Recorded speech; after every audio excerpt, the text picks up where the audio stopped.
be seated. Good morning, my dear brothers and sisters, and good morning to all those who are following us online. Some Greeks in the Gospel had a special request to Philip. Sir, we would like to see Jesus. Incidentally, my dear brothers and sisters, that was also the theme of the celebration of Nazareno in Quiapo last January 9. Ibig po naming makita si Jesus. Sapagkat noong mga nakakaraang taon, hindi si Jesus ang nakikita ng mga deboto, kundi ang likod ng mga ihos de Nazareno. Nakapalibot silang lahat sa imahen, hindi mo na makita si Jesus. Kaya tamang-tama yung tema, nais po naming makita si Jesus. That was also the request of the Greeks in the Gospel. Sir, we would like to see Jesus. Tanong ko nga sa inyo, gusto niyo bang makita si Jesus? Taas nga ang kamay ng gustong makita si Jesus. Yan. Okay, yung iba hindi nagtaas, no? Pero, gusto niyo bang makita si Jesus ng harap-harapan mamayang gabi? Taas nga ang kamay nung gustong makita si Jesus. O bakit nabawasan? No? You like to see Jesus, but when I ask you, would you like to see Jesus tonight? Oh, ganyan tayo no? Why? Because we know that seeing Jesus face to face would entail death. And many of us would not want to die yet. But kaya nga kapag ino-opera ng memorial plan no? Nako, bata pa ako. Hindi ko kailangan yung memorial plan. Pero alam ba ninyo, meron akong matandang paring kilala, patay na rin yon, no? Ready na yung kanyang lapida. Buhay pa siya. Yung nalang date of death ang kulang. Sabi ko, Monsignor, ready, no? Sa wakas, nagamit na rin niya yung lapida. Pero ilan sa atin ang magkakagusto ng ganoon? Ilan sa atin ang magiging handa upang magpagawa ng lapida? Ilan sa atin ang handang bumili ng memorial plan? But death, like taxes, cannot be escaped. But how did Jesus understand death in the gospel? Well, first, for Jesus, death is temporary. Death is temporary. Unless a grain of wheat falls to the ground and dies, it remains just a grain of wheat. Wheat needs to die. The grain of wheat needs to die. But its death is temporary. Because after the death comes new life. So para sa Panginoon, ang kamatayan ay parang pintuan lang. Paano kayo nakapasok sa loob ng katedral? Dumaan kayo sa pintuan, dumaan kayo sa x-ray. Paano kayo lalabas ng katedral? Dadaan kayo sa pintuan. Wala naman po ditong dumaan ng bintana. Ang kamatayan ay katulad noon. Parang pintuan. Iiwan natin ang buhay na ito patungo sa langit ng dadaan sa kamatayan.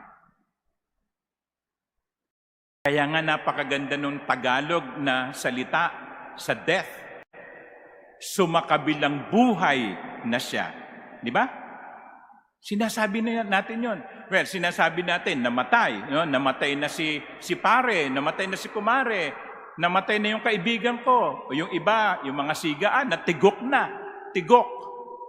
Pero ang napakagandang Tagalog translation of death, sumakabilang buhay na siya. Ibig sabihin, iniwan niya ang buhay na ito patungo sa isang bagong buhay sa piling ng Diyos. Just like the grain of wheat, it dies, but it becomes new life that would produce fruit. My dear brothers and sisters, I wish that all of us would like to see Jesus. But let us not be afraid when time comes that we will be seeing Jesus face to face. Handa na ba kayo? Sabi nga ng isang TV show, handa na ba kayo na harapin si Jesus? Na makita si Jesus ng harap-harapan. So yun ang unang ipinaaalaala sa atin ng Ebanghelyo. Death is temporary. After death comes new life. The second is this. Ano ang kahulugan ng buhay? Ang sabi ng Panginoon, whoever loves his life loses it, and whoever hates his life in this world will preserve it for eternal life. What is the meaning of life? Where can we find true happiness in this life? It is when this life is offered for the other. Sabi ng Panginoon, ang kahulugan ng buhay ay makikita sa pag-aalay ng buhay na ito sa iba. And my dear brothers and sisters, come to think of it, when do we feel most happy? When do we feel most happy? Isn't it when we have done something not for ourselves, but for other people? Hindi ba't ang tunay na kaligayahan ay mas nadarama natin kapag may pinasasaya tayong ibang tao?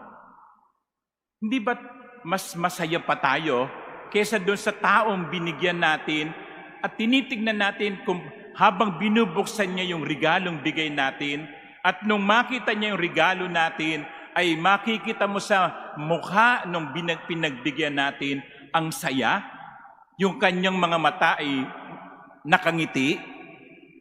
But take note, we are as happy and perhaps even happier than the receiver of the gift. That is the meaning of life. We can find meaning of life only in giving. We can find meaning in life only in giving. The most happy people are the givers, not the receivers. Sometimes we feel empty. Diba? We feel empty. We feel some emptiness. Maybe we have to remind ourselves life's meaning can only be found in making others fulfilled. In summary, I read somewhere, life is short. Although, parang si Enrile hindi naman naniniwala doon, ano? No? Life is short. Enjoy it. Pero dinagdag niya, eternity is long. Prepare for it. Amen.